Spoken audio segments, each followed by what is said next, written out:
Hello friends, welcome back to my channel. आओ हिंदी सीखें। This is Bharti Jaiswal and we are doing NCERT text book questions of class 9 geometry. Exercise 6.3 का question number 4 हमें करना था। हमने question number 1, 2 and 3 complete कर लिया। Now question number 4। In the figure, if lines PQ and RS intersect at point T such that PRT, angle PRT equal to 40 degree and angle RPT equal to 95 degree and angle TSQ equal to 75 degree, find angle SQT। एक बार figure में समझते हैं कि question क्या कह रहा है। ये फिगर है, क्वेश्चन ये कह रहा है कि अगर लाइन PQ एक लाइन है और RS एक दूसरी लाइन है जो इंटरसेक्ट करती है T पॉइंट पे, ठीक है, इस तरह से इंटरसेक्ट करती है कि angle PRT means this angle is 40 degree, angle RPT means this angle is 95 degree and angle TSQ means this angle is 75 degree. Then find angle SQT means हमें ये एंगल फाइंड करने हैं। ठीक है, चलिए ट्राई करते हैं। सबसे पहले तो आप इस ट्रायंगल में देखो, ठीक है, आप यहाँ पे लिख दीजिए इन ट्रायंगल PRT।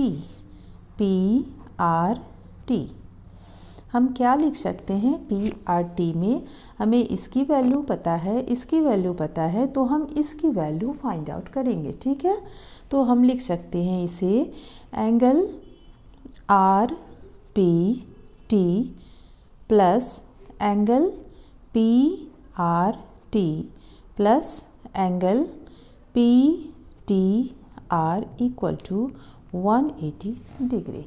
ठीक है, हमने ये लिख दिया एंगल RPT मीन्स ये एंगल लिख दिया, फिर एंगल PRT मीन्स ये एंगल लिख दिया और एंगल PTR मीन्स ये एंगल लिख दिया। ये तीनों बाय एंगल सम प्रॉपर्टी से हम लिख सकते हैं इन तीनों का सम 180 डिग्री होगा। अब आप यहाँ पे वैल्यू डाल दीजिए, इसकी वैल्यू पुट कर दीजिए 95 डिग्री प्लस इसकी भी वैल्यू है आपके पास 40 डिग्री प्लस एंगल PTR हम एज इट इज़ लिख देंगे इक्वल टू 180 डिग्री। नाउ अब आप लिख सकते हैं now angle PTR equal to 180 degree minus 95 degree minus 40 degree equal to 45 degree निकल के आएगा।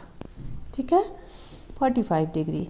बट क्वेश्चन में ये दे रखा है कि RS और PQ ये दोनों लाइन इंटरसेक्ट करती है एट T। तो आपने पढ़ रखा है if two lines intersects then vertically opposite angles are equal.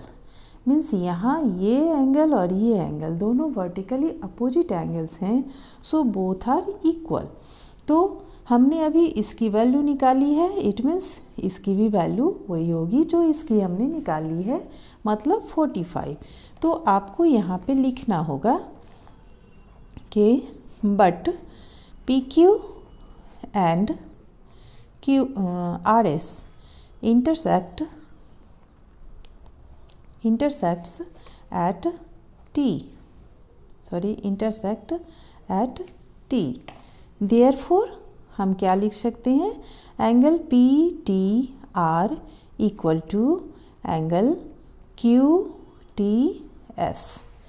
तो it means angle QTS equal to 45 degree. ठीक है, तो हमारे पास आ गया अब एंगल QTS 45 डिग्री। अब आप देखिए इस ट्रायंगल में QTS, अब हम लिखेंगे नाउ इन ट्रायंगल QTS में हमारे पास क्या क्या है, angle TSQ plus angle STQ plus angle SQT equal to 180 degree. ये हम फिर से लिख सकते हैं by angle sum property. Now अब आप वैल्यू डाल दीजिए। TSQ की वैल्यू है आपके पास 75 डिग्री, यहाँ पे दे रखा है क्वेश्चन में, तो यहाँ हम लिख देंगे 75 डिग्री प्लस STQ की वैल्यू अभी हमने फाइंड की है 45 डिग्री और प्लस SQT हम एज इट इज़ लिख देंगे 180 degree. Now therefore angle SQT equal to 180 degree minus 75 degree minus 45 degree, ये निकल के आएगा 60 डिग्री। क्लियर? हमें यही पता करना था, हमने कर लिया। 60 डिग्री एंगल SQT की value 60 degree. So that's all for today. Thank you.